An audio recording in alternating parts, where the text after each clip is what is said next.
I got an email last week asking about grounding and bonding, and it's a question that I get asked a lot because there's a lot of confusion around grounding and bonding, and it's a very important safety issue, so I think it's important that we understand how it works and what it means. The email said, "Dear Swami Candela, Swami Candela used to be my alter ego or my nom de plume, but I didn't want to be accused of cultural appropriation, so I changed it to this unpronounceable symbol. So in the future, just address me as the production electrician formerly known as Swami Candela."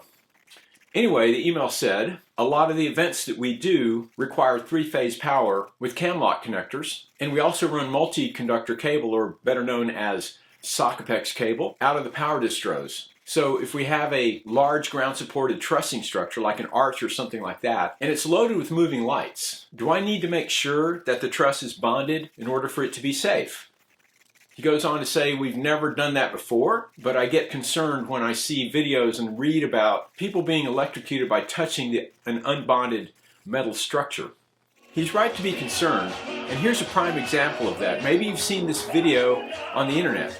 It shows a singer who goes down stage left and touches a scaffold while he's holding the microphone and gets a bad shock. Fortunately, he survives. The reason he got shocked is that there were some lights that were hung on it that shorted to the scaffold, and because it wasn't bonded, it was an open circuit. When he touches it, he's completing the circuit through his body, through the case of the microphone and the shield of the cable back to the console. Had the truss been properly bonded, as soon as there was a short, it would have tripped the circuit breaker and cleared that fault, and that accident never would have happened. So let's talk about this. So first of all, in order to really understand this, then we need to understand the whole concept of bonding. In electrical terms, bonding is a practice of connecting a conductor, usually the grounding conductor, to another conductor or a conductive metal like a junction box or the metal chassis of a guitar amplifier. When a structure is bonded, that means that it is mechanically connected and electrically connected so that there's electrical continuity between the two conductive materials. This is the power cable for this moving light. This is the grounding pin, the round one. When I connect it to the fixture, it connects to this green wire with the yellow stripe, which is bonded to the chassis. And I can show that it's connected if I take my multimeter, put it in continuity mode so that it beeps when there's continuity, and I can put one probe on the grounding pin and the other on the bond, and it beeps showing that I have continuity. Now if you take a metal clamp and put it on the fixture, the clamp will be bonded, as long as the paint doesn't interfere with it. You may have to use some steel wool or sandpaper to remove some of the finish, whether it's paint or powder coat or anodized finish, but just a little bit of sanding and you should be able to get continuity.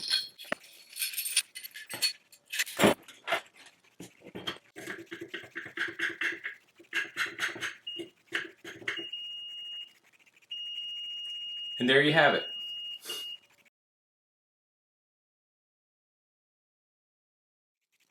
If you do that with one light and you hang it on the truss, now the truss is bonded. If you do it with 16 lights and hang 16 lights on the truss, now you have 16 bonds, as long as you don't use an insulating truss protector. Some people like to use PVC sleeves to keep the truss from getting marred by the clamp, but that insulates the truss from the clamp and from the chassis of the fixture. Now the truss is unbonded. If you want to be sure, just use your multimeter in continuity mode and touch one probe to electrical ground and the other to the truss, and you should have continuity. And if your probes won't reach between the truss and electrical ground, you can always take an extension cord and put one probe in the grounding pin, make sure it's contacting the conductor, and touch the other probe to the truss, and if it's bonded, you will have continuity and your meter will beep. So all the conductive metal within touching distance of electrical circuits should be bonded. That includes trusses and scaffolding and the structural metal on stages and in tents and things like that. If it's bonded properly, then in the event of a short circuit or ground fault, then it will trip the circuit breaker and immediately clear that fault. Notice that we've made no mention at all of the grounding rod, and that's because it plays no part in making sure that the circuit breaker trips in the event of a ground fault. The grounding rod or the grounding electrode serves two purposes. One is to protect against lightning or voltage surges, and the other is to provide a solid, stable 0-volt reference.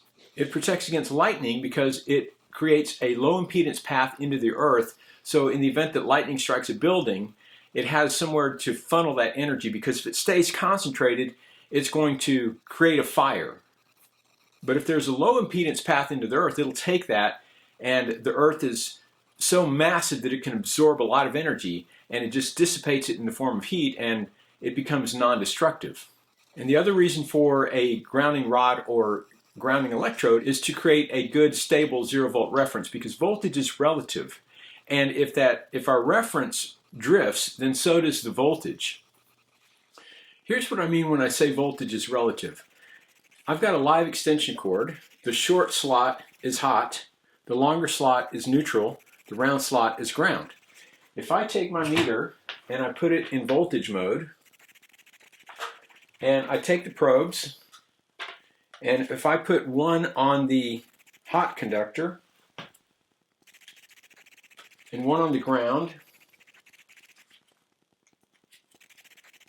then the meter shows 122.5 volts.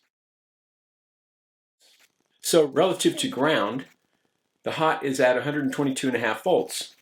But if I take just one probe and I put it on the hot conductor and leave the other one free, now the meter doesn't know what the voltage is, even though it's clearly on the conductor that is at 122.5 volts relative to ground. But there is no reference, so the meter has no idea what the actual voltage is. It keeps kind of bouncing around. It says 9, maybe 9.3, 4, 5, 8.7. It just doesn't have any idea. So relative to Earth, this conductor is 122.5 volts, but if there is no reference, then we don't know what the voltage is.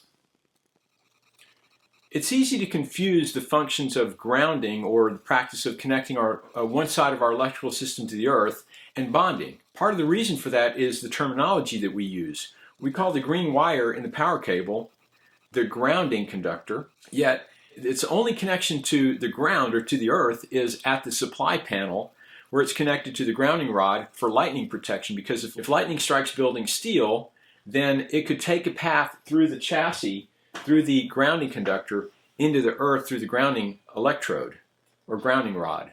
In the UK and in Europe, the green wire with the yellow stripe is called the circuit protective conductor, or the CPC. That's a much better description because its function is to protect the circuit against faults. Even the term ground fault is confusing because it leads people to believe that it has something to do with the ground or the earth, and it doesn't. In fact, I've had people ask me, what happens to electricity after it goes into the ground? It never does, unless something is really wrong. So how do you bond a structure? If you have a power distro with feeder cable, you can tee off the grounding terminal and run some feeder cable out to the structure.